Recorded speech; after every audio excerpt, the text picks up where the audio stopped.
Good evening. आज मैं आपको कल जो मैंने लाइव क्लास में छोड़ करके गया था दी अर्थ, जो आपके रेनबो पार्ट 2 लिटरेचर के प्रोज सेक्शन का एक चैप्टर है, उसको मैं पुनः शुरू से लेकर के अंत तक सारी स्टोरी को मैं बताऊंगा। लेकिन आपसे रिक्वेस्ट है कि आप कंप्लीट वीडियो को देखते रहेंगे ताकि यह चैप्टर कॉन्सेप्चुअली आपको आ जाए और आप अंत में मैं जो इसका ऑब्जेक्टिव सेक्शन करवाऊंगा उसको आप देख सकें। देखिए, इस कोरोना पैंडेमिक में बहुत आवश्यक है कि हम घर पर रहें, सेफ रहें, जिसके कारण हमें आपको यह इस प्रकार की क्लास लेनी पड़ती है। परंतु आप टेंशन नहीं लें, पुनः सब चीज़ सामान्य होगी, क्लास खुलेगी हैं, यह वक्त ही है, बदल जाएगा। तो हम शुरू करते हैं। दी अर्थ जो है, हम इसके बारे में लिखते हैं, the earth is a short story. The earth एक शॉर्ट स्टोरी है, यह एक छोटी कहानी है, लघु कथा है। आगे लिखते हैं, this story is written by a British writer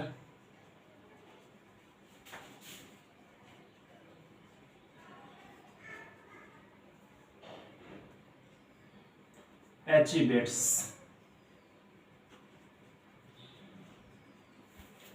कहता है कि यह एक शॉर्ट स्टोरी है और यह स्टोरी जो शॉर्ट स्टोरी है, यह एक ब्रिटिश राइटर यानी कि इंग्लैंड के जो राइटर थे उनके द्वारा लिखी गई। H.G. Wells और उस राइटर का नाम था। थर्ड पॉइंट है,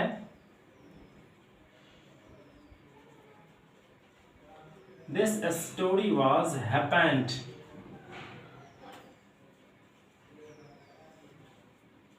इन इंग्लैंड where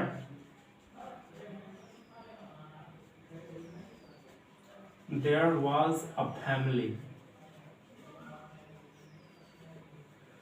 कहता है कि this story was happened in England, यह कहानी घटित हुई इंग्लैंड में, जहां देयर वाज फैमिली, एक परिवार रहता था।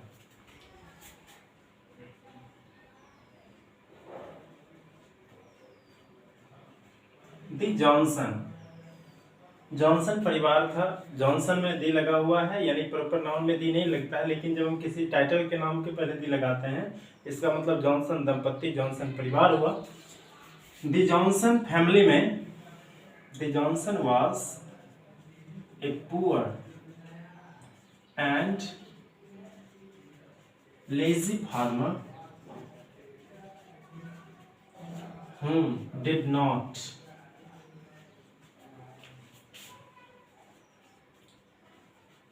believe in labor, but he believed in fate। हमने आगे फोर्थ पॉइंट लिखा है, दी जॉनसन, जॉनसन जो परिवार था, was a poor and lazy farmer. Johnson जो था, जॉनसन यह एक पुअर और लेजी फार्मर था। Who did not believe in labour, जो मेहनत में विश्वास नहीं करता था, but he believed in fate, लेकिन वह तकदीर में विश्वास करता था, भाग्य में विश्वास करता था। फेट फ्यूचर से निकला है। फेट जो है, फेट का मतलब तकदीर, फ्यूचर भविष्य होता है। तो लिखा है कि वह भविष्य में विश्वास करता था। ही यूज्ड टू प्रीच, वह उपदेश दिया करता था। वह जो है भर दिन इसके दरवाजे पर, उसके दरवाजे पर बैठ करके उपदेश दिया करता था। फिर से आप स्टोरी को एक बार समझ लें। दी अर्थ एक शॉर्ट स्टोरी है, आपके रेनबो पार्ट 2 लिटरेचर की जो बुक है उसकी एक प्रोज सेक्शन की चैप्टर है दी अर्थ, और यह एक ब्रिटिश राइटर, इंग्लैंड के राइटर के द्वारा लिखी हुई चैप्टर है। और यह स्टोरी जो है इंग्लैंड में घटित हुई, और जहां एक परिवार रहता था, जॉनसन नाम का परिवार था, और उस जॉनसन परिवार में, जॉनसन नाम का जो एक किसान था, तो वह एक आलसी और गरीब किसान था। कहता है कि who did not believe in labour but he believed in faith he used to preach. वह भर दिन उपदेश दिया करता था, लेकिन इसके अलावा यह सच था कि उसे 4 एकड़ जमीन थी, कुछ टूल्स थी। तो मैं लिखता हूं, Johnson had 4 acre land and some tools of cultivation। Johnson को जो थी वह 4 एकड़ जमीन थी। बाद में मैं बताऊंगा कि जॉनसन की जमीन वह 4 एकड़ नहीं थी, वह एक सेंडर्स नाम के व्यक्ति से रेंट पर ले रखा था। तो अभी आप जानिए कि जॉनसन के पास 4 एकड़ जमीन थी, 4 acre land and some tools, और कुछ औजार थे ऑफ कल्टीवेशन, जुताई के कुछ औजार थे जिससे वो फसल उगाया करता था। एक ब्राउन मेयर भी था, एक घोड़ी खच्चर टाइप का भी था जिससे वो फसल को लाता था। आगे लिखा, Johnson had only one son, his name was Benji. Johnson को एकलौता एक पुत्र था, केवल एक। हिज नेम वाज बेंजी, उसका नाम बेंजी था। बेंजी बहुत ही सिंपल माइंडेड था। कहानी को समझिए, जॉनसन नाम का एक किसान था इंग्लैंड में।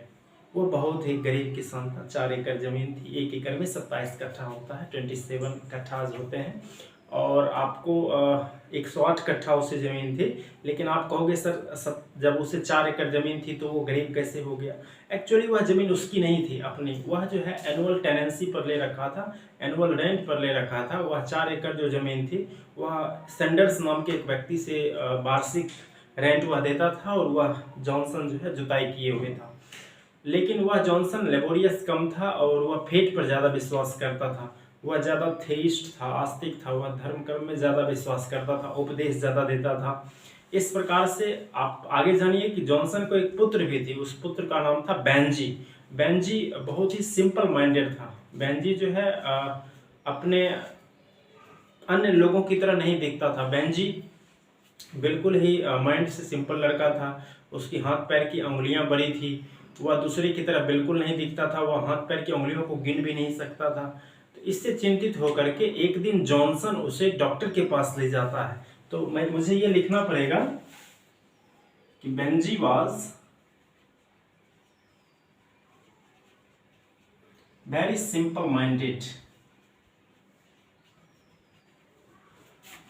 And he had large loose limbs।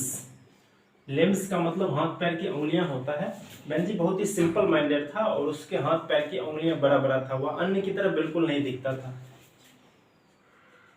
His father took him to a doctor and the doctor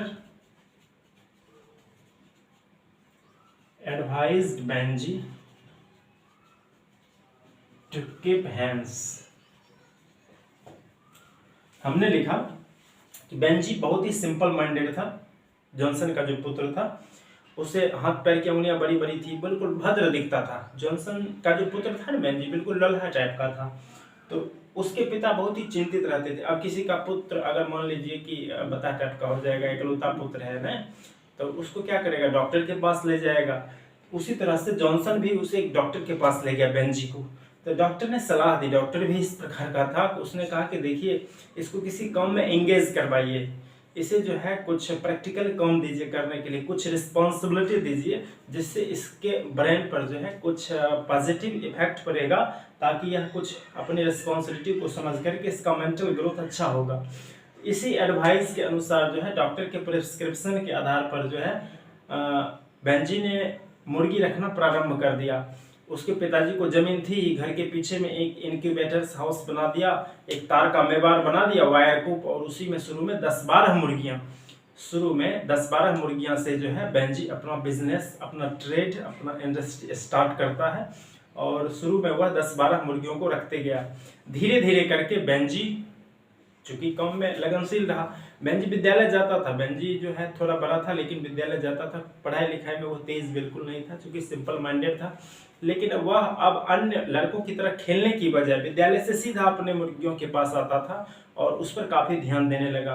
धीरे धीरे करके बेंजी के पास मुर्गियों में इजाफा हुई, उसमें 40-50 मुर्गियाँ उसे हो गई। जब 40-50 मुर्गियाँ हो गई तब वह अंडे उत्पादन के बारे में, एग लाइन के बारे में सोचने लगा। तब उसने क्या किया कि एक नेस्टिंग बॉक्स बनाया, एक घोंसला टाइप का जो है बहुत सारा बॉक्स बनाया। उसमें अपने मुर्गियों से अंडा दिलवाना शुरू किया और जब उसे अंडा का उत्पादन होने लगा तो वह उसे बेचता भी था, बैक डोर से, घर के पिछले दरवाजे से बेचता था। अब बेच करके उसे कुछ पैसे आने लगे। अब वह जो है बेंजी का मेंटल ग्रोथ का जो साधन था, डॉक्टर ने चूंकि सलाह दिया था बिजनेस करने के लिए नहीं, डॉक्टर ने कहा देखिए यह मुर्गी पालन करने लगेगा तो इसके मेंटल ग्रोथ होगा। अब बेंजी क्या हुआ कि मुर्गियों का सारा ट्रेड टेक्निकल जान गया, वह सब चीज़ जान गया कि मुर्गियों को कैसे रखना है, कैसे उसे खिलाना है, कैसे पानी पिलाना है, कैसे उसके स्वास्थ्य पर, हाइजीन पर ध्यान देना है। इस तरह से Benji new everything about the hence. Benji जो है हर एक चीज़ जान गया मुर्गियों के बारे में। जब बेंजी हर चीज़ मुर्गियों के बारे में जान गया तब जाकर के जो है बेंजी ने अंडे का उत्पादन शुरू किया। He started a new business of eggs. वह एग्स का न्यू बिजनेस स्टार्ट किया। उससे he started to earn some money. वह कुछ पैसे कमाना शुरू कर दिया। And he deposited a lot of money in his bank. वह अपने बैंक में बहुत सारा पैसा जमा किया। आगे मैं लिखता हूँ, नंबर 8 पॉइंट्स है। As time went on,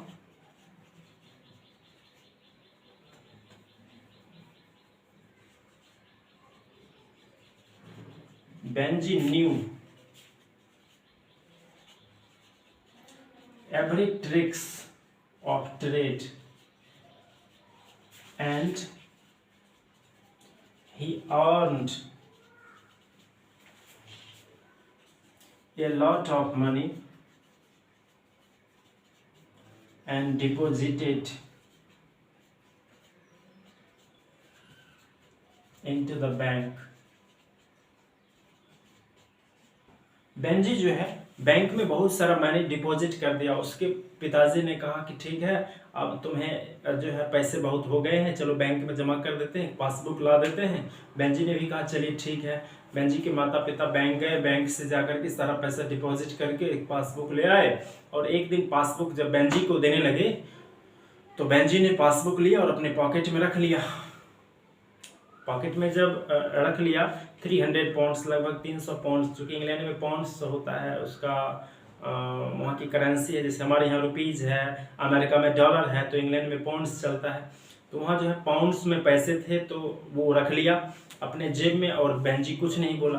Benji passbook लेकर के चुपचाप जब रख लिया तो बेंजी के माता पिता को थोड़ी तकलीफ हुई कि चलो इतना मेंटल ग्रोथ तो कम से कम कर रहा है, लेकिन यह कुछ बोला नहीं, थैंक यू भी नहीं बोला, हम पासबुक इसको दिए। लेकिन फिर सोचे कि चलो यह सिंपल माइंडेड ही है तो कोई बात नहीं है, थैंक यू नहीं बोला फिर भी कोई दिक्कत नहीं है। बेंजी से ये पूछे कि what will you do with this money, तुम इस पैसे से क्या करोगे। बेंजी रिप्लाइड दैट, बेंजी ने प्रत्युत्तर दिया अपने माता पिता को। बेंजी के माता पिता ज्यों ही पासबुक दे करके पूछे कि अच्छा बेंजी बताओ, ये पैसा जो तुम बैंक में जमा करके मैं आया हूँ, पासबुक तुम्हें दे दिया हूँ, इस पैसे से तुम क्या करोगे। तो जॉनसन ज्यों ही पूछा बेंजी को, बेंजी ने कहा कि देखिए पिताजी, हम इस पैसे से ज़मीन खरीदना चाहते हैं। कैसे पता चला ज़मीन कहाँ है, तुम कैसे खरीदोगे ज़मीन। तो बेंजी ने कहा हम व्हिटमोर नाम के एक व्यक्ति से पूछें। व्हिटमोर नाम का एक व्यक्ति था, उसने बताया था बेंजी को ज़मीन के बारे में। हो सकता है वो प्रॉपर्टी डीलर का काम करता हो व्हिटमोर। बेंजी के माता पिता ज्यों ही सुने कि बेंजी ज़मीन खरीदना चाहता है, he became very happy. Johnson बहुत खुश हुआ। जॉनसन सोचा कि इससे बेहतर तो मेरा पुत्र कुछ कर ही नहीं सकता है। देखिए माता पिता, जब आप साइकिल खरीदोगे, जब आप मोटरसाइकिल खरीदोगे, अन्य चीज़ खरीदोगे, तो माता पिता भले नाराज़ हो जाए, अनहाइट हो जाए, अनहैप्पी हो जाए, लेकिन जब आप ज़मीन खरीदने की बात करोगे तो वह बहुत खुश होंगे। वह तुम्हें हेल्प भी करेंगे, इकोनॉमिकली, मेंटली, सारा चीज़ हेल्प करेंगे।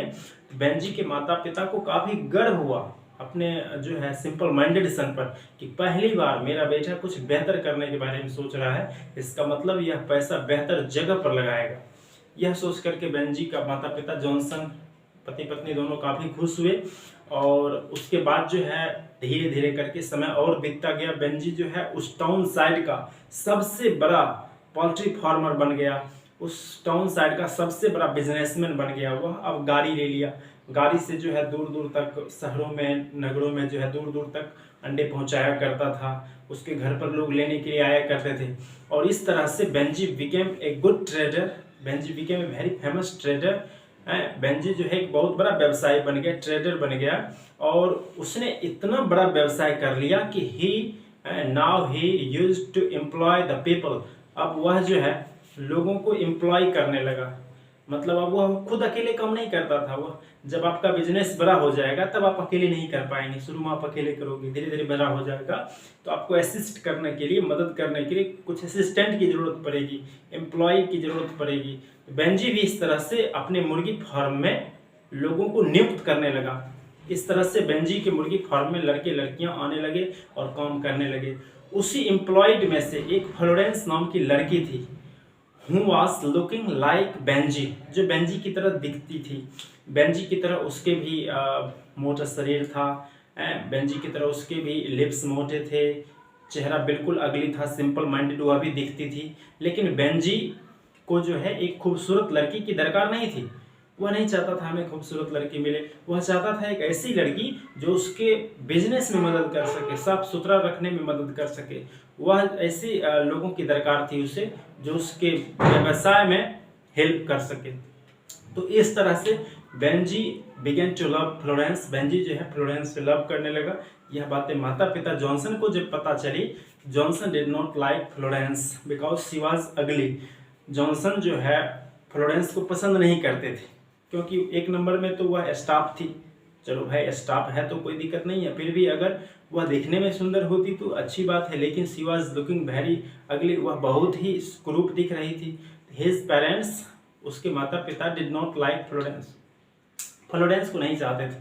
But Benji loved very much to Florence, Benji जो है फ्लोरेंस से काफ़ी प्रेम करता था। तो बेंजी ने अनाउंस किया, बेंजी ने डिसाइड किया, he decided to marry with Florence, वह जो है फ्लोरेंस से शादी करना चाहा और अपने माता पिता के अगेंस्ट होकर के ही मैरिड टू फ्लोरेंस, वह फ्लोरेंस से शादी किया। और शादी करने के बाद घर आ गए माता पिता के जब वचन के खिलाफ। जब घर आए तो जॉनसन ने पूछा वेयर विल यू लिव, तुम कहाँ रहोगे, शादी करके तो तुम आ गया, कहाँ रहोगे। उसने कहा यहाँ रहेंगे। यहाँ भाई यहाँ कैसे रहोगे, क्योंकि इसी बीच में आप जानिए कि जॉनसन की जो वह 4 एकड़ जमीन थी, जो रेंटल जमीन थी, वह सैंडर्स नाम का जो मूल मालिक था वह बेचना चाहता था। तो उस समय जॉनसन बहुत ही ओल्ड हो चुका था, जॉनसन 70 ईयर्स की हो चुका था। तो जॉनसन नहीं खरीद पाया तो बेंजी ही खरीद लिया था। अब उस पूरे जमीन का, पोल्ट्री फार्म का, घर का सारा का मालिक वह बेंजी हो चुका था। तो बेंजी जब उस जमीन को खरीद लिया तो बेंजी का वो घर हो गया।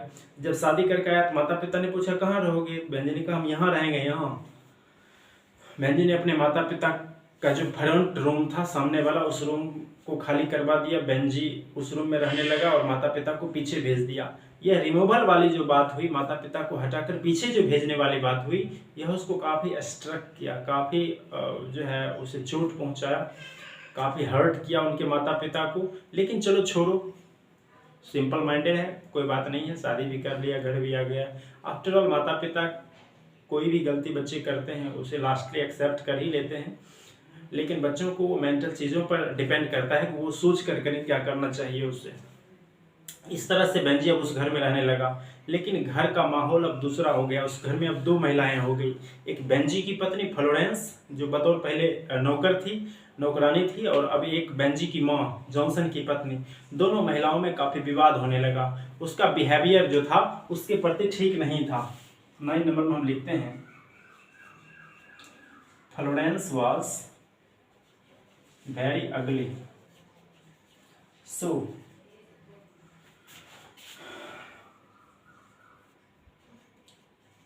Johnson did not like her, and when Benji got married, इधर अगर नहीं दिखता हो तो आप समझिए कि व्हेन बेंजी गॉट मैरिड, जब बेंजी ने शादी कर ली, the behaviour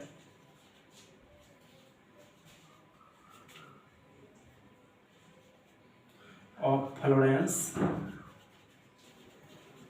was not good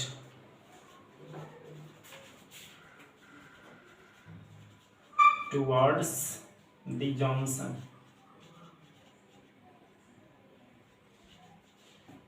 कहता है कि जब सबसे पहले तो जॉनसन उसे पसंद नहीं करता था, लेकिन जब शादी करके आ गया, चलो भाई ठीक है रहो घर में, लेकिन अब फ्लोरेंस का बिहेव जो है, नौकरानी भी अब घर में आ गई, तो वो अल्केनिक क्या काम करेगी, उसी का सारा जमीन है, उसी के हस्बैंड का, बेंजी का है। तब इस ढंग से वो अपना हुकूमत घर में चलाने लगी।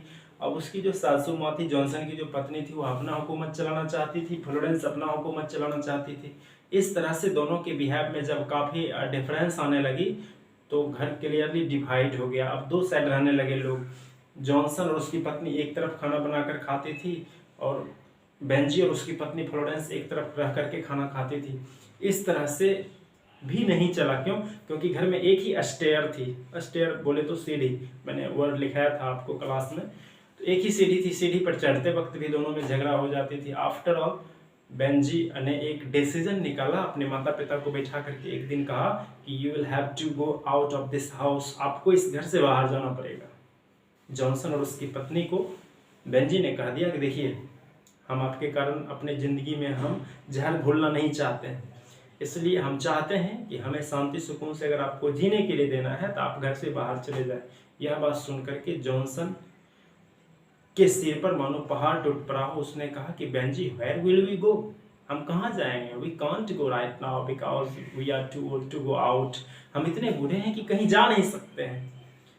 बेंजी ने कहा यू हैव टू गो, आपको जाना पड़ता है। You will have to go, आपको जाना पड़ेगा, हर हाल में जाना पड़ेगा।